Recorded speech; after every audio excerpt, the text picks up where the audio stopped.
അപ്പോൾ ഗൈസ് ഞങ്ങൾ അടുത്ത സ്ഥലത്തെത്തി. ഗ്രീൻ മുബസ്സിർ അങ്ങനെ എന്തോ ആണ് പേര്, ശരിക്കൊന്നും അറിയില്ല. അവിടെ എത്തിക്കാം.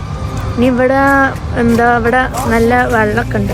പിന്നെ ഇവിടുത്തെ പച്ചപ്പ് കാണാൻ നല്ല രസം ഉണ്ടായിട്ടാ. പിന്നെ ഞങ്ങൾ കുറച്ചു നേരം വെള്ളത്തിക്കൊക്കെ ഇങ്ങനെ നോക്കി നിന്നിട്ടാ. ഇവിടെ പകല് വന്നാലേ മീനാളൊക്കെ പൊന്തുന്നത് കാണാൻ പറ്റുള്ളൂ എന്ന് പറഞ്ഞിട്ടാ. പിന്നെ താറാവൊക്കെ ഉണ്ടായിരുന്നു. അങ്ങനെ താറാവ് നീന്തുന്നത് കാണാൻ നല്ല ചൊറുക്കുണ്ടായിട്ടാ. ആദ്യമായിട്ടൊന്നും അല്ല കാണും, എന്നാലും ഇവിടെ കാണുമ്പോൾ ഒരു രസം. പിന്നെ കുറെ അറബി കുട്ടികളൊക്കെ ഉണ്ടായിട്ടാ. ഓരിങ്ങനെ കളിക്കണൊക്കെ ഇങ്ങനെ നോക്കി നിന്ന്. പിന്നെ ഇവിടെ സൈക്കിളും കാറൊക്കെ ഇങ്ങനെ ഓട്ടാനുള്ള സംഭവങ്ങളൊക്കെ ഉണ്ട്. എന്താ പേരൊന്നും അറിയില്ല അതിന്റെ. അപ്പൊ അതൊക്കെ ഇങ്ങനെ നോക്കി നിന്ന് ഓട്ടി നോക്കിയിട്ടൊന്നും ഇല്ല കേട്ടാ. പിന്നെ മുകളിൽ കണ്ട മാതിരി തന്നെ ഇവിടെ കുറെ ആൾക്കാർ ഫുഡ് പാർസലാക്കി കൊടുത്തിട്ട് കുറെ ആൾക്കാർ ഇവിടെ തിന്ന് ഇരുന്നിട്ടാ. കുട്ടികളവിടെ കളിക്കാൻ പോവുക, ഇവര് തിന്ന് അങ്ങനെ ഇരുന്നിട്ടാ. പിന്നെ ഇവിടെ കുറെ കുട്ടികൾ, അറബി കുട്ടികളാണ് മെയിനായിട്ട് കുറെ ഉള്ളത് കേട്ടാ. പിന്നെ ഇവിടെ പാർക്ക്, ഇവർക്ക് എന്താന്നാവോ പൊന്നിടാവോ, എവിടെ ചെന്നാലും ദിനക്കും കളിക്കാനുള്ള പാർക്ക് ഉണ്ടാവും. പിന്നെ ഓരയിമ തന്നെയാണ്. ഞങ്ങൾക്ക് പറ്റിയൊന്നും ഇല്ലായിരുന്നു, ഭ്രാന്ത് എന്ന് പറഞ്ഞാൽ മതി.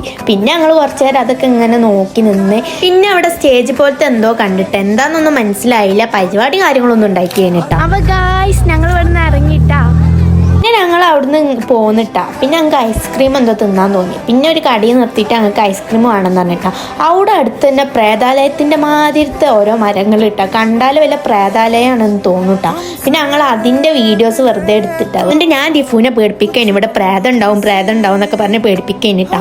എന്നിട്ട് ഞങ്ങൾ ഐസ്ക്രീമൊക്കെ വാങ്ങിയിട്ടാ. മാങ്ങയും സ്ട്രോബെറി ഒക്കെ വാങ്ങി. എനിക്ക് പിന്നെ ചോക്ലേറ്റ് ഇഷ്ടമായതുകൊണ്ട് ഞാൻ ചോക്ലേറ്റ് ഇട്ടാ വാങ്ങി. നല്ല ടേസ്റ്റ് ഉണ്ടായിന്. പിന്നെ ഞങ്ങൾ അവിടുന്ന് നേരെ പോയത് പെട്രോൾ അടിക്കാനായിട്ടാ. അപ്പോൾ അവിടുത്തെ പെട്രോൾ പമ്പൊക്കെ കാണാനൊരു പ്രത്യേക രസം. വലിയ സ്ഥലമൊന്നുമല്ല കേട്ടോ, ചെറിയ സ്ഥലത്താണ് ഉണ്ടാവുക. നല്ല വൃത്തി ഉണ്ടാവും കേട്ടോ കാണാൻ. ഇവിടുത്തെ പെട്രോൾ അടിക്കലാണെങ്കിലോ മെല്ലെ പോകുള്ളൂ. നമ്മളെ നാട്ടിലാണെങ്കിൽ പെട്ടെന്ന് പെട്രോൾ അടിച്ച് കഴിയും. ഇവിടെ മെല്ലാണ് കേട്ടോ പെട്രോൾ അടിക്കണത്. പിന്നെ ഞങ്ങൾ അവിടുന്ന് നേരെ പോയത് വീട്ടിലേക്കാണ് കേട്ടോ. പിന്നെ അവിടെ ചെന്നിട്ട് ഫുഡ് തിന്ന് ഒറ്റ ഉറക്കം. അപ്പോൾ ഇത്രയും